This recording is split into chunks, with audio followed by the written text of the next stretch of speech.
En este programa conoceremos las diferencias bioquímicas del amor y el enamoramiento. Te diremos por qué la infidelidad puede ser una condición genética. Y descubriremos que entre el odio y el amor hay algo más que un paso.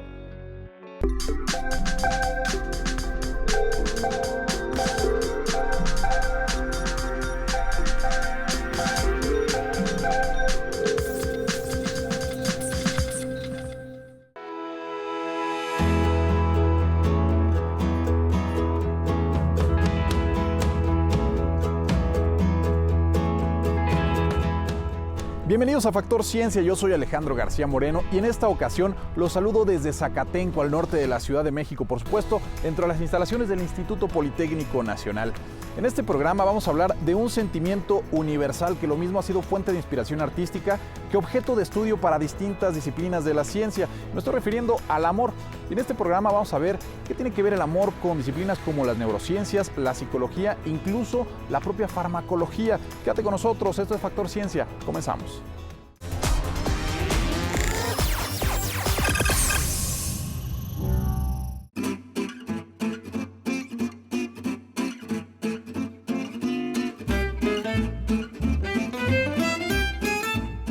Es común que relacionemos al corazón con el amor. Sin embargo, es en el cerebro donde se desarrollan reacciones bioquímicas que producen en nuestro organismo un estado de euforia o de delirio. Esto lo conocemos como enamoramiento. El amor es un proceso lógico, congruente, objetivo. Es una decisión. Es un procesamiento que al llegar a él prácticamente es un aspecto que elabora interacciones de anatomía con hipocampo, con estructuras memorísticas muy fuertes. Lo que hay que separar es el enamoramiento, que muchas veces lo confundimos. A nivel neuroquímico, amor y enamoramiento, si bien comparten algunas cosas, no son lo mismo. Para términos generales y aterrizados, el enamoramiento es un proceso muy biológico, muy neuroquímico, muy inmediato, muy arrebatado. Nos quita las partes más lógicas e inteligentes de nuestra vida. El generador de todo esto es la dopamina. Es un neurotransmisor de vida media cortísima, no dura más de 10 segundos. Sin embargo, la dopamina nos motiva tanto, a nivel cerebral nos permite enfocar atención, nos quita aspectos inteligentes y al mismo tiempo incrementa la capacidad de sentir una frecuencia tan alta de estimulación, que es lo que el cerebro le gusta y lo detona como placer. Pero no es el único, es el primero y es el que empieza a encaminar todo esto. La noradrenalina genera esta sensación de querer seguir enfocado en el proceso, seguir y seguir y seguir. La serotonina se incrementa y nos hace obsesivos. El glutamato, que es un neurotransmisor excitador, se activa prácticamente en toda la corteza cerebral, y el GABA, que es el neurotransmisor inhibidor, se viene para abajo en ciertas regiones y entonces quedamos a expensas de lo que hacen estructuras cerebrales que son realmente motivantes. Se llama sistema límbico. El enamoramiento tiene como consecuencia quitarnos lo lógico y congruentes. Se va a la parte más, digamos, objetiva de nuestro cerebro humano. Estamos destinados a enamorarnos 7 veces en la vida, promedio. Estamos hablando que en la vida, independientemente de la cultura y el país en donde estemos, nos podemos estar en un compromiso con alguien y sentir atracción por otra gente. Esto el cerebro lo hace, es decir, el cerebro puede amar a 2 personas al mismo tiempo, pero jerarquiza cariños. No somos monógamos biológicos, somos monógamos sociales, somos monógamos porque nos conviene socialmente serlo. Y finalmente influyen las hormonas sexuales en todo esto. La testosterona, que es la hormona de los varones, incrementa el apetito sexual, incrementa la necesidad de sentirse admirado, visto. En términos generales, digámoslo de una manera muy particular, un hombre se enamora más rápido que una mujer, se desenamora más rápido, pero este proceso en las mujeres, cuando se enamoran, el proceso de desenamoramiento es más lento por su tasa de liberación de dopamina. De esta manera nosotros entendemos que entre más jóvenes somos, ¿sí?, en especial los varones, más se da ese comportamiento cercano a lo sexual y al apetito sexual para, digamos, escoger a la pareja. Pero indudablemente el enamoramiento, que es este proceso biológico, que después de 3 años, porque no podemos durar 3 años enamorados, 4 años a lo mucho, ¿Y esto qué significa? El cerebro entonces entiende, me quedo con esta persona que no es tan hermosa como yo pensaba, que tiene muchos defectos, que no nos estamos llevando bien en los últimos meses, pero que amo. ¿Y qué significa? Aceptarla. ¿Qué significa? Entenderla. Significa ahora sí comprender en su magnitud al otro. Ese es el amor. Es el proceso en donde ya pasó esta etapa biológica para ser muchísimo más objetivo. Por eso decimos, el amor es un proceso de decisión. Se llega a él diciendo, yo podría estar con otra persona, pero estoy contigo y no me veo con otra persona que no sea contigo.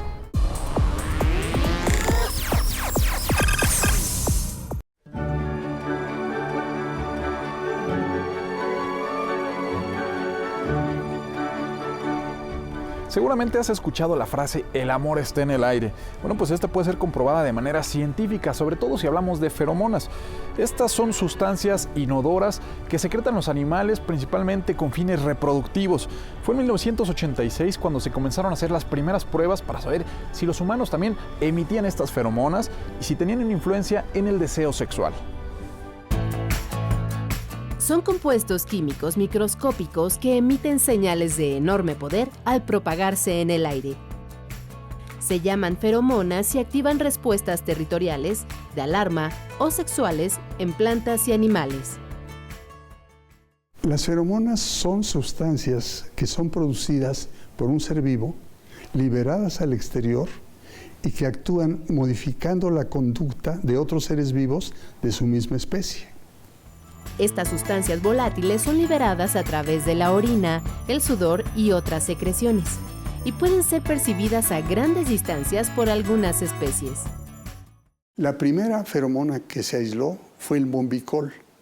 En 1959 fue aislada de la mariposa hembra del gusano de seda y ese se emite a través del aire y en unas cuantas moléculas a 2 o 3 kilómetros pueden atraer al macho para el apareamiento.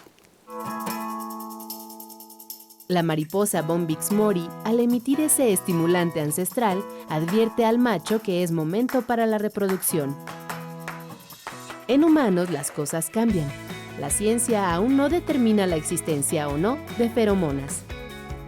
Se han realizado estudios que parecen indicar la presencia de ellas, como el del 2005 de la doctora Ivanka Savic, del Instituto Karolinska, en Suecia, uno de los más prestigiados del mundo.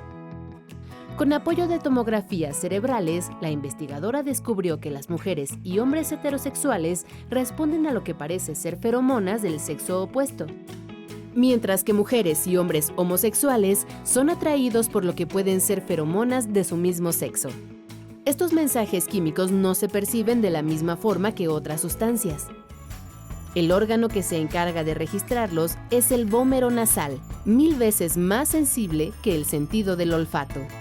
Fue descubierto por el anatomista David Berliner. Está formado por 2 minúsculas fosas ubicadas en el interior de la parte más alta de la nariz. Pero en México, el doctor José García Velasco, que es un cirujano plástico, encontró que en 1000 operaciones de la nariz, él había identificado el órgano vomeronasal en el 91% de sus pacientes. Al detectar una feromona, el órgano vomeronasal emite una señal que viaja por el bulbo olfatorio y tronco encefálico. Después, pasa por la amígdala y llega al hipotálamo, el centro de control de necesidades básicas, incluida la sexualidad. Con esos descubrimientos, la industria de la perfumería comercializa productos asegurando que contienen feromonas. Hasta este momento, no se conoce ningún estudio correcto, doble ciego, controlado, bien hecho, en el cual se haya demostrado que alguno de estos perfumes realmente aumenta el deseo sexual o la atracción hacia el otro sexo. La ciencia aún trabaja para comprobar la presencia de feromonas humanas. De confirmarlo, solo serían un aliado más en la bioquímica del amor. No serían determinantes, pues están en juego otros factores como nuestra capacidad de decisión.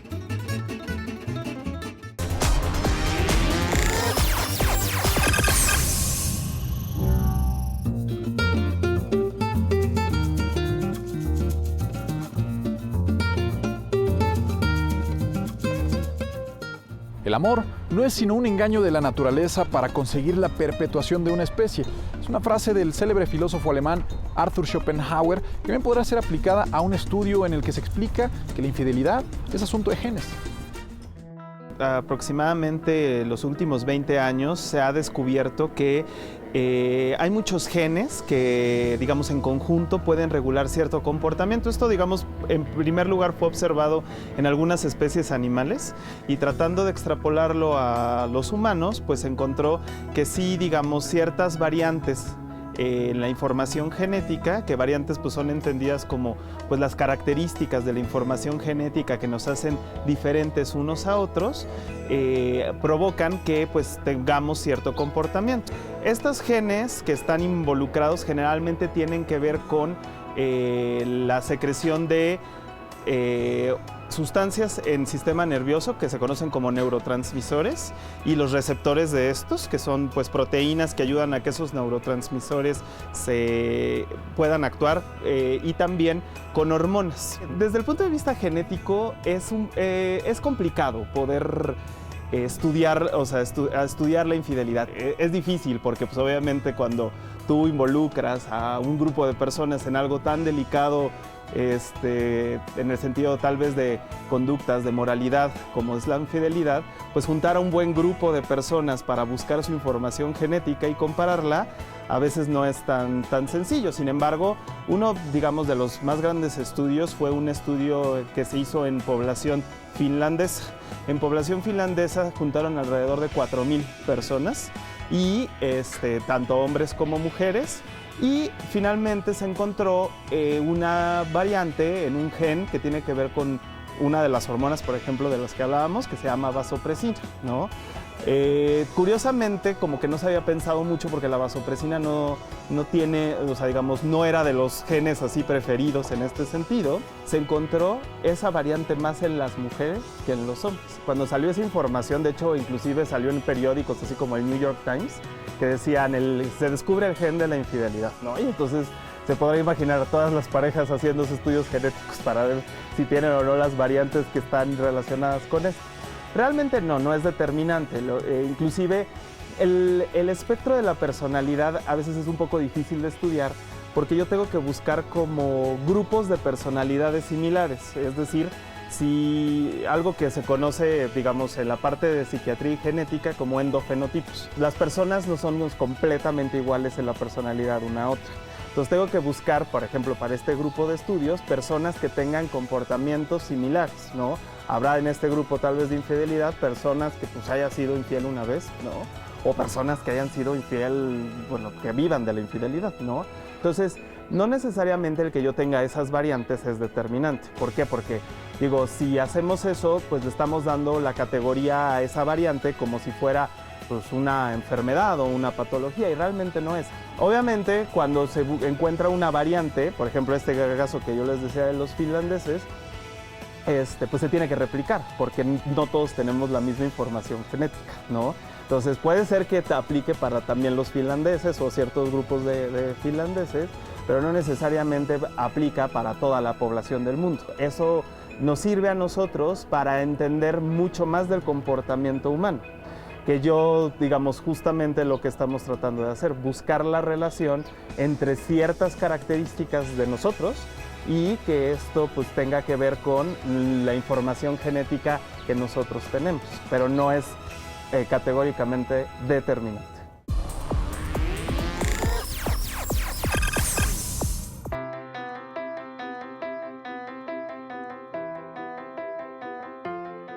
El amor es un sentimiento tan profundo como el odio.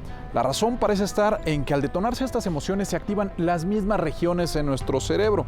Entonces la frase del amor al odio es solo un paso puede explicarse mejor si la entendemos desde el punto de vista de la neurobiología. Este es el centro de comando de nuestra personalidad. El sistema límbico, la red neuronal más primitiva del cerebro humano. Aquí se concentra gran parte de lo que somos. Recuerdos, hormonas, instintos como la sexualidad, el hambre, así como todo el abanico de emociones que podemos experimentar en sus diferentes matices. La amígdala, esta pequeña estructura en forma de 2 almendras, es el detonador de las emociones, de sentimientos tan fuertes y opuestos como el amor y el odio. Es como se da el disparador, podríamos decir amígdala, viene el lóbulo frontal, llega después a otra parte del sistema límbico, que es hipotálamo, que está conectado con hipófisis y que manda la orden y empieza una serie de producción de neurotransmisores. Este cóctel bioquímico, al replicarse, produce un estado de enamoramiento, un proceso inconsciente de placer y euforia que se puede traspolar con la misma identidad a odio, si esa persona que se ha convertido en el centro de atención nos traiciona o hiere. Lo que la mayoría de la gente tiene son relaciones de apego extraordinariamente fuertes. Yo no puedo imaginar a alguien que ame realmente a una persona odiándola, a menos que haya amor, pero en una relación tóxica. Hablemos de los determinantes inconscientes. ¿Cómo aprendo yo a amar? ¿Cómo aprendo a relacionarme en pareja? Pues viendo a mis padres. Esos modelos familiares, positivos o negativos, construyen nuestra cultura del amor. En los últimos años, las relaciones de pareja han llegado a ser peligrosas. La violencia comienza en el noviazgo a edades cada vez más tempranas. Malentendemos el amor como un estado que conlleva juegos de poder y sufrimiento. Yo me atrevería a hablar de que nos podemos volver adictos a una persona. Nos podemos volver adictos a casi cualquier cosa. Hay algo que se llama pasión y que tiene que ver este ángulo cingulado con el circuito de placer-recompensa. Entonces, esta mátame, pégame, pero no me dejes, se puede volver una situación biológicamente adictiva. El sistema límbico aprende, memoriza sensaciones de felicidad y dolor. Cuando se vive en estados de sufrimiento constantes, produce unas sustancias adictivas llamadas péptidos opioides, que regulan ese sufrimiento, aportan placer e inhiben la toma de decisiones como puede ser dejar una relación tóxica. La ayuda de un profesional puede cambiar la forma en la cual nos relacionamos. El manejar pequeñas técnicas cuando hay un enojo, decirle, ¿sabes qué? Yo aprendí a enojarme explotando, mi amígdala está hiperdesarrollada, permite pedir un tiempo fuera, deja que se me baje y después platicamos.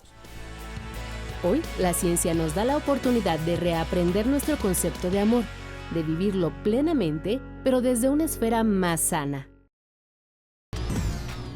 Hola, mi nombre es Michelle González y quisiera saber si las estaciones del año influyen para sentirnos enamorados. Me preocupa un poco pensar o confundir influyen con determinan, ¿no? Pero que marcan una diferencia en mi estar en el mundo, claro. Me he visto distinto, paso más tiempo haciendo unas cosas que otras, modifico mis horarios. Por ejemplo, cuando se oscurece más temprano, procuramos todos llegar antes, te saca de onda que a las 6 esté oscuro, dices, ¿qué pasó aquí? Me cambiaron el mundo. Marca distinto lo que voy a hacer o cómo me voy a comportar. No habrá que descartar que las personas estemos más predispuestas, es decir, si yo lo que quiero es una pareja y se acerca la primavera, claro que voy a pensar tal vez ahora sí en esta primavera y entonces le voy a invertir más en la manera en la que me relaciono con los otros, en cómo me voy a arreglar para salir a la calle, porque yo creo que en este momento lo voy a encontrar, ¿me explico? Es decir, no es la primavera por sí misma, sino todo lo que yo voy a hacer en relación a creer que eso puede marcar una diferencia en que yo encuentre el amor de mi vida. No, los hombres y las mujeres no vivimos igual prácticamente en ningún proceso, ¿no? O sea, no nos enamoramos de la misma manera, no esperamos lo mismo del amor de la misma manera. Cada que pensamos en naturaleza, nosotros pensamos que lo natural de nosotros está en las hormonas, en los genes, y lo natural de nosotros está en el vínculo social. Somos la única especie que ha podido construir vínculos sociales. Entonces, a partir de ahí, sentirse querido, deseado, necesitado, es tan importante o más que respirar, comer, ir al baño. Es decir, todos esos procesos fisiológicos a los que les queremos achacar nuestro comportamiento, ni siquiera nos damos cuenta. Sí se tienen datos de que la gente, te digo, se relaciona más, pero en relaciones evidentemente más ocasionales y fugaces. Es decir, tienen el efecto de la primavera. Pasa, lo conoces, la conoces, crees que puede ser el amor de tu vida, sales con ella, estableces una relación, o por lo menos lo intentas y después te das cuenta, pues no era lo que yo estaba buscando. Pasa como el encanto, pues, lo vi, me deslumbró, la vi, estaba muy bonita, pero después habla, pero después demanda, pero después pide cosas que tú o no quieres o de verdad no puedes proporcionar. Y ahí entonces, aunque sigamos en primavera, el asunto se esfuma. Puedes establecer una relación muy padre en cualquier momento. Y cuando le estás buscando y no se da ese clic, no importa que sea la primavera, el verano, el invierno, el otoño, no sucederá si no tienes como claro qué estás buscando. Las preguntas que nos hacemos, me parece, son la clave para entrar al asunto y formularnos cuestiones que nos impliquen cómo voy a vivir en un mundo que cada vez sabe relacionarse menos. ¿Cómo le voy a hacer para incluir en mi concepción del mundo y del amor todas las posibilidades de amor?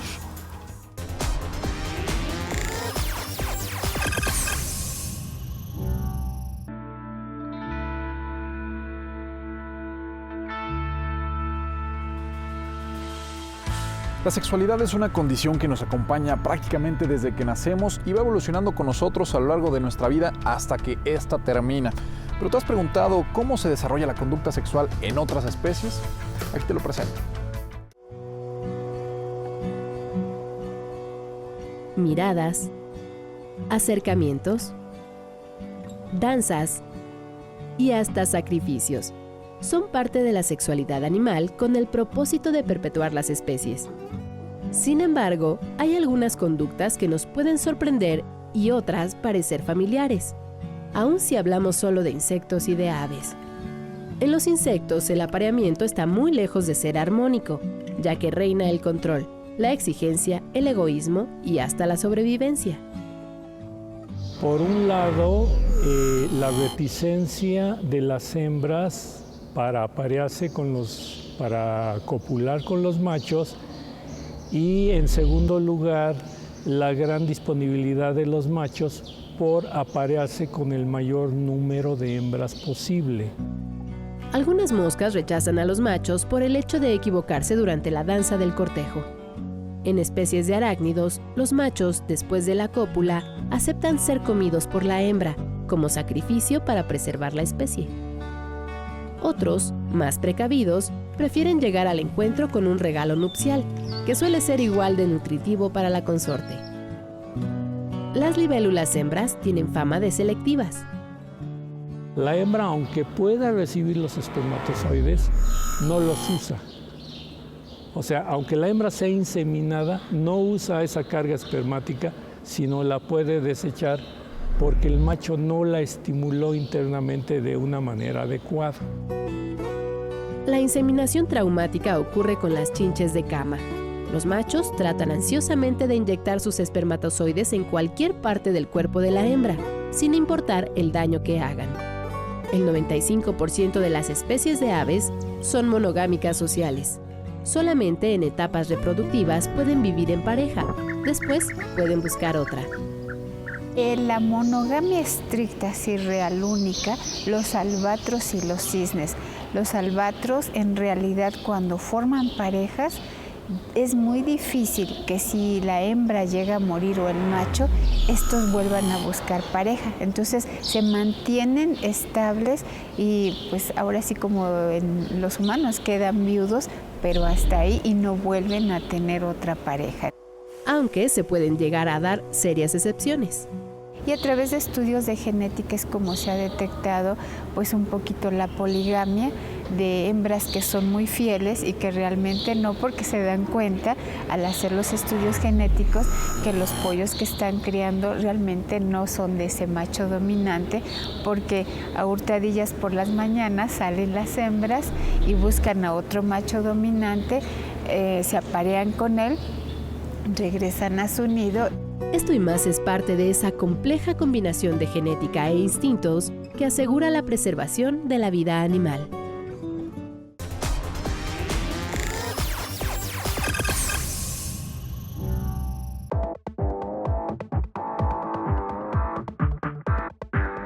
Espero que hayas disfrutado de este programa y que hayas aprendido lo que sucede con nuestro organismo cuando estamos enamorados.